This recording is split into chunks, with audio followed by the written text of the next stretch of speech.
क्या आपने कभी महसूस किया है कि आप बहुत नेक दिल हैं, सबकी मदद करते हैं, फिर भी आपके जीवन में दुखों का पहाड़ टूटा पड़ा है? वहीं दूसरी ओर एक अधर्मी इंसान सुख और ऐश्वर्य में जी रहा है।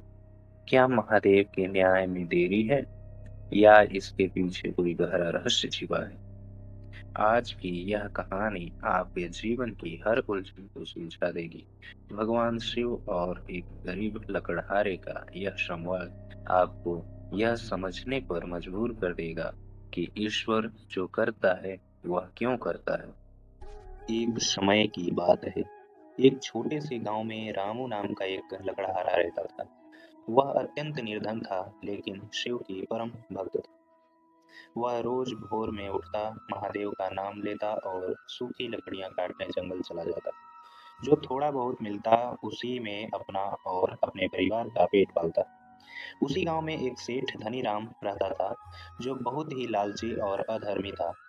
वह गरीबों का हक मारता, मिलावट करता और लोगों की ऊंचे ब्याज पर पैसे देकर उनकी जमीनें हड़प लेता था।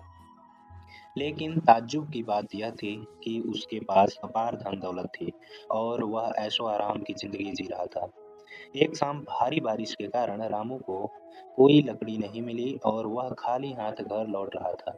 भूख और थकान से चूर रामू ने कैलाश की ओर मुख करके महादेव के से करुणा पुकार लगाई। हे महादेव, क्या आप न्याय नहीं करते?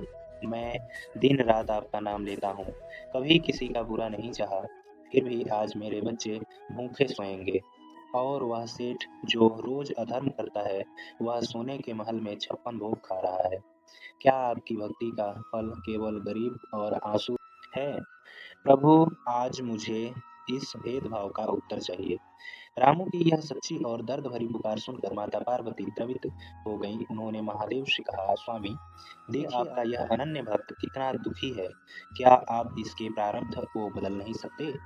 क्यों एक पापी व्यक्ति सुखी है और आपका सच्चा भक्त दर दर की ठोकरें खा रहा है? क्या संसार में के लोग यह नहीं कहेंगे कि महादेव के दरबार में अंधेरे हैं? महादेव मंद मंद मुस्कुराए और बोले, पार्वती, संसार में जो जैसा दिखता है वैसा होता नहीं। इंसान की दृष्टि बहुत सीमित है। वह केवल वर्तमान की एक छोटी सी कड़ी देखता है, जबकि मैं संपूर्ण समय का चक्र देखता हूँ। चलो देवी, आज इस भक्त की शंका का समाधान करते हैं और संसार को कर्मों का असली गणित समझाते हैं। अगले दिन महादेव ने अपनी लीला रची। सेठ धनीराम अपने काम से शहर जा रहा था। तभी रास्ते में उसे मिट्टी में दबी हुई सोने की सिक्कों से भरी एक पोटली मिली। वह खुशी से पागल हो गया और आसमान की तरफ देखकर उपहास करते हुए बोला, लोग कहते हैं अच्छे काम करो, देखो मैं तो बुरे काम करता हूँ, फिर भी भगवान मुझ पर मेहरबान है। वहीं दूसरी ओर जब रामू जंगल में लकड़ी काट रहा था, तो अचानक उसका पैर एक चिकने पत्थर पर फिसला और वह एक गहरी खाई की ओर लुढ़क गया। मरते मरते वह एक झाड़ी से अटक कर बच तो गया, लेकिन उसके पैर में एक बहुत गहरा और दर्दनाक घाव हो गया। उसकी इकलौती कुल्हाड़ी भी पत्थर से टकराकर दो टुकड़ों में टूट गई।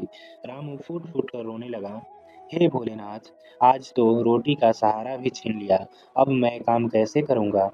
माता पार्वती यह देखकर व्याकुल हो गईं और महादेव से प्रश्न किया, प्रभु, यह कैसा न्याय है? उस पापी को सोना मिला और इस गरीब भक्त को इतनी गहरी चोट, क्या यही आपकी कृपा है?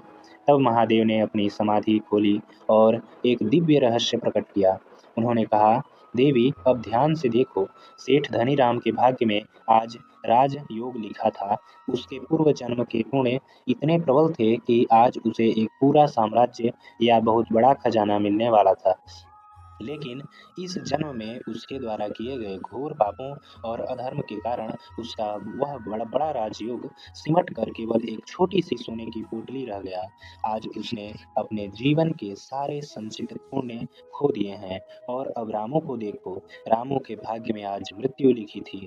काल चक्र के अनुसार आज उसके प्राण पखेरु उड़ जाने थे, लेकिन उसकी निस्वार्थ भक्ति, निरंतर सेवा और सत्कर्मों के कारण मैंने उसकी मृत्यु को केवल एक पैर की चोट में बदल दिया, जिसे वह अपनी बदकिस्मती समझ रहा है। दरअसल वह मेरा दिया हुआ जीवन दान है।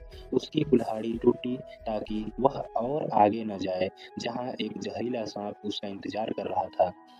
महादेव ने रामू के हृदय में यह ज्ञान प्रवाहित किया और उसे सत्य का बोध हुआ। महादेव की यह कथा हमें सिखाती है कि जब जीवन में अचानक दुख आए तो निराश न हो सकता है महादेव ने किसी बड़ी मुसीबत को एक छोटी सी खरोच में बदल दिया हो। और यदि किसी अधर्मी को सुख मिल रहा है तो यह समझ लें कि उसके पुण्यों का घड़ा भर खाली हो रहा है। ईश्वर ने न्याय की चक्की धीरे जरूर चलती है, पर पिस्ती बहुत महीन है। अपनी मेहनत और महादेव पर विश्वास बनाए रखें, क्योंकि वह केवल न्याय ही नहीं बल्कि हर पल आपकी रक्षा भी करते हैं। अगर आपको महादेव का यह संदेश प्रेरणादायक लगा हो तो कमेंट में हर हर महादेव जरूर लिखें। इस वीडियो को लाइक करें और उन लोगों के साथ साझा करें जो कठिन समय से गुजर रहे हैं, ताकि उन्हें भी संभल मिल सके।